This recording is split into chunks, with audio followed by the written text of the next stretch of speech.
Viewpoints on the talk station, FM 107, AM 1240. Well, it's been a busy month, and it's going to get very busy over the next couple of weeks. We have an election coming up, the end of April. And I'm going to ask our guest what he anticipates will be the turnout, because I'm somewhat concerned that the turnout will be slow and low. And so we have joining us this afternoon, Jeffrey Moore. He's a Republican candidate for 3rd Congressional District, and we attempted last week to get in an interview with him, but we failed because of a technical difficulty. But today, Jeff, I think we got you, I hope. Am I correct? You're correct. You're correct. Boy, that silence, you were taking Taylor's breath away. Mine too.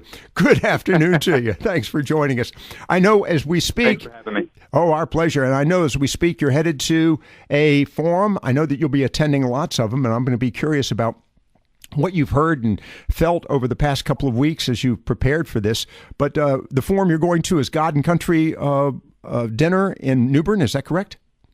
Yes, the God and Country Christian Alliance. So we're several candidates meeting with this group down in New Bern, and we've been doing several of these forums, as you mentioned, running all over the district in these past couple of weeks and hitting multiple county conventions in a day. We hit 4 on Saturday, and we're just keeping on rolling.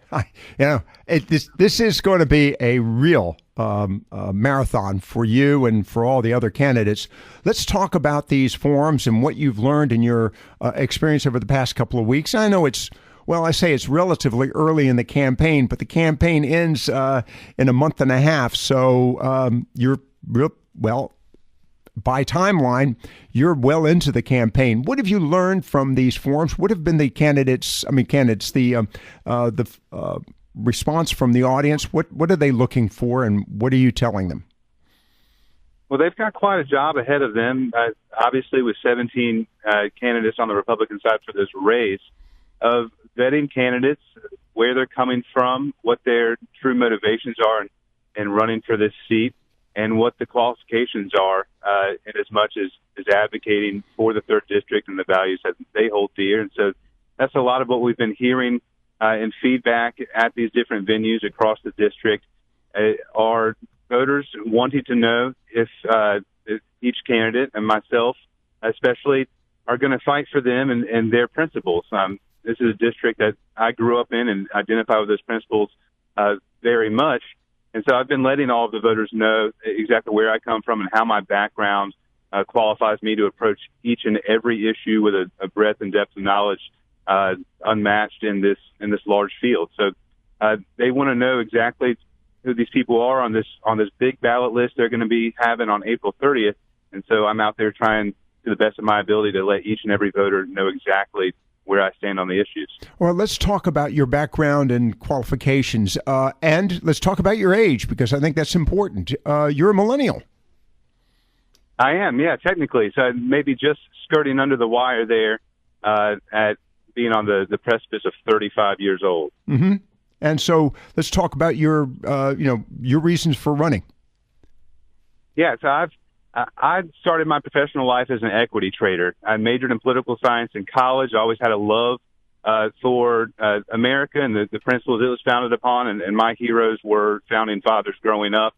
And so when I started professional life as an equity trader, I cut my teeth on the intersection between politics and markets, Wall Street and Main Street, and I saw a lot of those politics encroaching upon everyday life decisions as well as big financial decisions. And so I decided to get involved in politics when I saw candidate Barack Obama promise to fundamentally transform the United States. And so in 2012, I joined Republican efforts to help make sure that he did not win the state of North Carolina for a second time, knocked on over 20,000 doors in about 3.5 months to make sure that would not be the case. And it was not. On Election Day, the Republican candidate won North Carolina.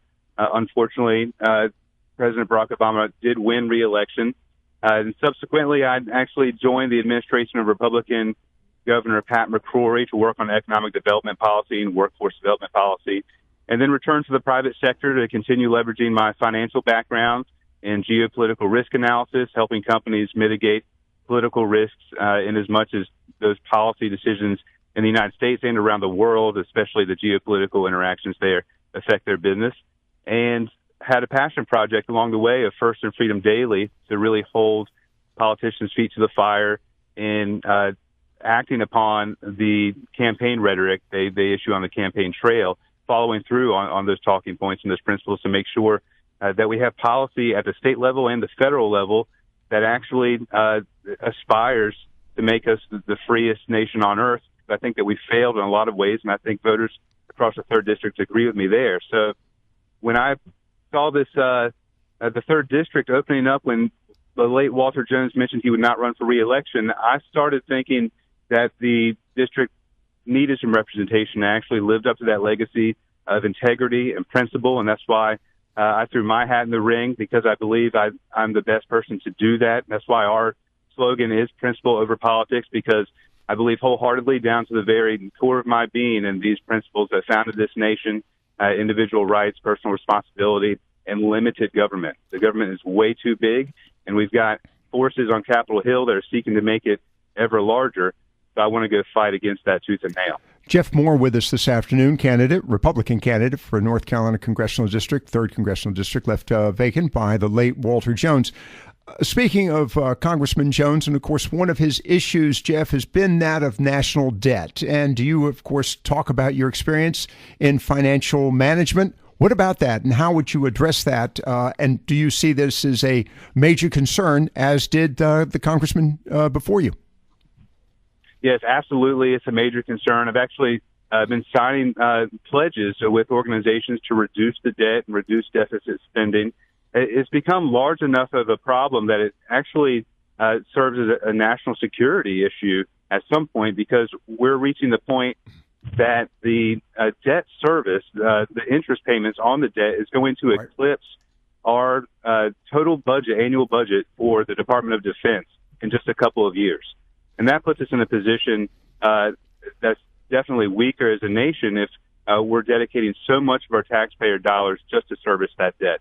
I support legislation that has been filed perennially in the House and Senate as far as the penny plan to actually tackle these things in a sensible ways to reduce spending across the board and balance our budgets. There's a lot of talk on Capitol Hill over the years about reducing spending. Most of the time, they're simply talking about reducing the growth of spending. So this is something that's going to indebt not just our current generation, my generation, but our kids and our grandkids. And so it's something that we have to get under control as soon as possible. And it's going to take a lot of spine to do that, because there are a lot of hard decisions along the way. As we're speaking with you, Jeff, and of course, we mentioned a moment ago the fact that you're millennial. Obviously, one of the great stresses for this campaign, and I would say campaigns in the future, are getting the young voters out. How do you get the young voters out? Will that be one of your key elements? I think, we're definitely going to try and get millennial voters out. And just as a larger issue, millennial voters are going to start coming out more and more. Obviously, they're getting to a certain point in their lives where they're having jobs and getting married and having children, starting to pick up the pace on home ownership.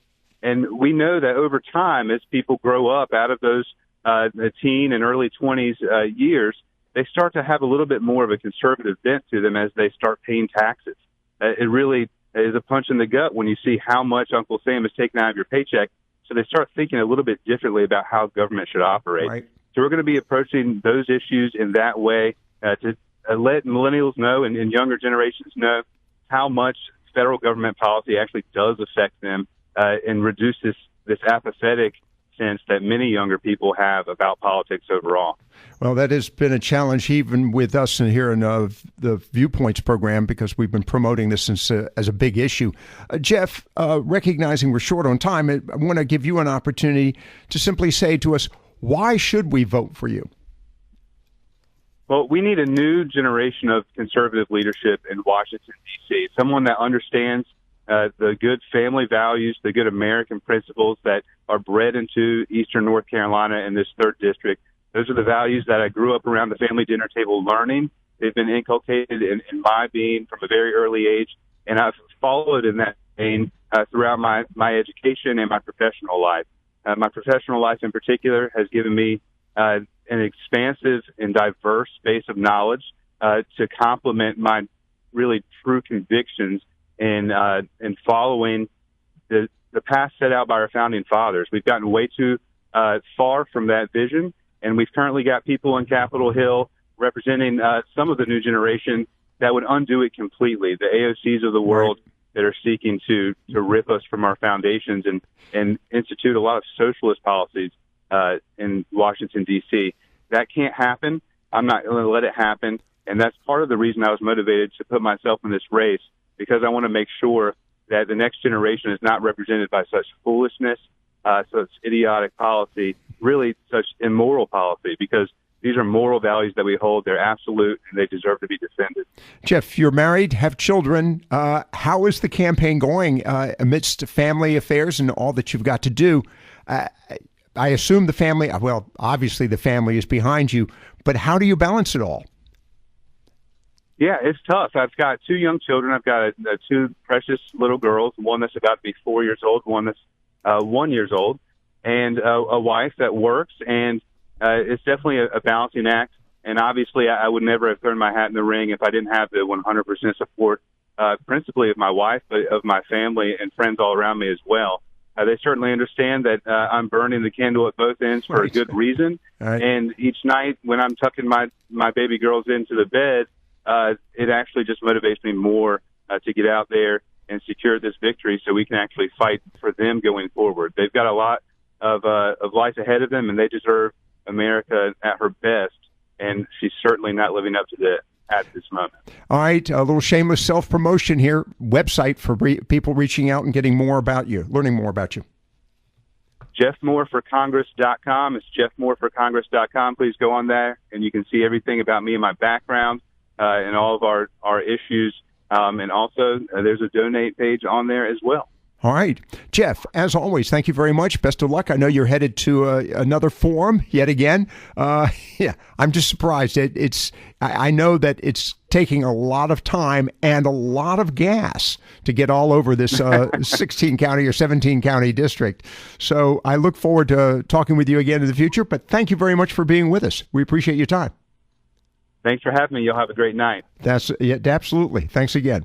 All right, that's Jeff Moore, again, candidate for North Carolina Congressional District. We're going to take a break here in just a moment and chat with Mark Johnson, Superintendent of Public Education, here in just a moment. First, to remind you about our sponsors, and I want to thank, of course, the fine folks at Floyd's 1921 restaurant located at 4th and Bridges Street, beautiful uptown Morehead City. As always, to remind you about Chef Floyd, renowned for his Southern cuisine and outstanding service. Now, right now, the restaurant is still under construction.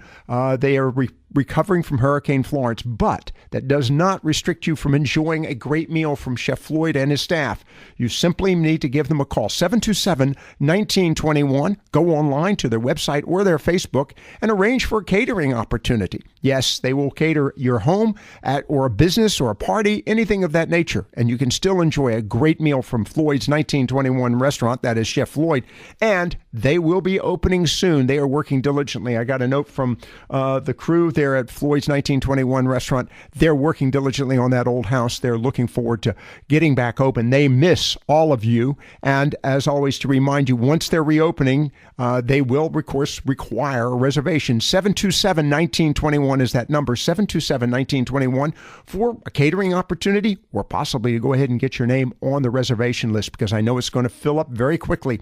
That's Floyd's 1921 restaurant located at 4th and Bridges Street in beautiful uptown Morehead City, where you can enjoy a great meal once the restaurant's open. And trust me, I'm looking forward to it as well. Stay tuned for more here on Viewpoints on the Talk Station FM 107 AM 1240.